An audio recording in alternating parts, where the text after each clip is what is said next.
What's going on YouTube? Captain Redbeard back in Division 2, doing what I always do. Got another build to show you that I'm playing with right now, and it's working out pretty good. Let's take a look at it. So at the top I got the Technician Specialization. Again, for the skill tier, the weapons I'm using is the CMMG Banshee. I got 23 expertise on this. Total damage with this build the way it is 112.5k. SMG damage, critical hit chance, damage to target out of cover is maxed out. And I have Sadist on here. Amplifies weapon damage by 20% to bleeding enemies. After 4 kills, applies bleed to the next enemy you hit. My backup weapon, I'm using my St. Elmo's engine, 21 expertise. Total damage is 93.2k. Assault rifle damage, health damage, damage to target out of cover is maxed out. Talents Actimest. Shooting an enemy with this weapon will give 1 stack. At 100 stacks, the next magazine will be 100% filled with shock ammo. In PvP, that drops down to 50%.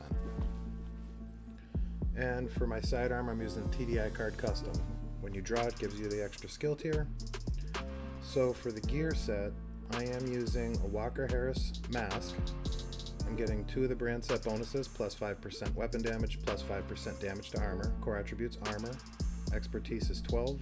Minor attribute is critical hit chance, crit damage with a crit damage mod. For the backpack, core attribute is weapon damage. Minor attribute is crit chance, weapon handling, and critical hit damage for the mod. The weapon handling is for the CMMG Banshee because it does have quite a slow reload speed, so I just prefer to have that on there. And for the talent I have Wicked. Applying a status effect increases total weapon damage by 18% for 20 seconds. Okay, so with the tardigrade chest, or the Ridgeway's Pride chest piece, I am able to create the bleed. The core attribute is weapon damage. The minor's crit chance, crit damage with a crit damage mod. And again, talent's bleeding edge. Shooting enemies within 15 meters applies bleed to the target. It also repairs the armor, depending on how many enemies are bleeding. Repair 3 to 48% of your armor per second for every enemy that's bleeding within 15 meters.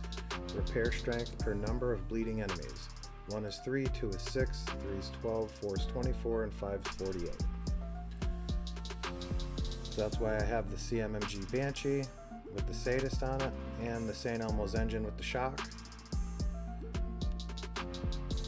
For the gloves, I'm using 3 of the Brazos Arquebus pieces to get all 3 of the brand set bonuses. The first one's the 10% skill haste, second one's the skill tier, and the third one's the 50% magazine size. Core attributes armor, expertise is 14, and the minor's crit chance, crit damage.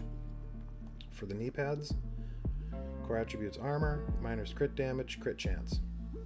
And for the holster, it's the name Brazos holster, Picaro's holster. Core attributes armor, expertise is 19, and the minor attribute is critical hit damage. With Picaro's holster, you do get the 15% weapon damage for the core. So in PvE, what I'll end up doing is I'll just run the Crusader Shield Reviver Hive. And that reminds me, I'm getting a lot of people that tell me, oh, you shouldn't go down in your videos. That's the whole point of the Reviver Hive, so I can play a little bit more aggressive. I mean, I know I have it, so if I go down, it picks me up and then I can, get into cover or whatever, but that's kind of the point of it. But in the dark zone or whatever, I will use the St. Elmo's engine. What I'll do is I'll go in and I'll do some farming, especially if I'm solo. I'll get the shock ammo, and then I'll swap back to the Banshee. Okay, just so I have that. So if I encounter a rogue player, whatever, people looking to have fun, it's cool. I just switch over to that, and it gives me a lot more rounds. Or if I'm looking for something that has a little bit more of a punch to it, I could put Kingbreaker on, and I can throw the linked laser pointer because I do have the Technician. I can change one of my skills to like a fire turret to add the status, drop that down, and then it'll just amplify all the damage. There's a lot of different ways you can do it. I'm sure a lot of you already know that, but for those of you that don't. So with this build, the way it sits, I'm at 1.5 million armor. Armor cores I have 4, weapon cores I have 2. Take a look at the stats. So weapon damage is 112.4, PvP weapon damage 37.4, critical hit chance we're at 60% maxed out, crit damage we're at 146, headshot damage we're at 70, and then you have all the minor ones here. All weapons damage bonus 83%. Look at the defensive. So I'm just over 1.5 million. And max health is 363. So yeah, let me know what you think about this build if you try it out. You know, if it works for you at all. Alright, I'm going to get into some gameplay, some Lincoln Memorial. Let me know what you think about this in the comment section below. And let's get into the gameplay.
position inside the memorial.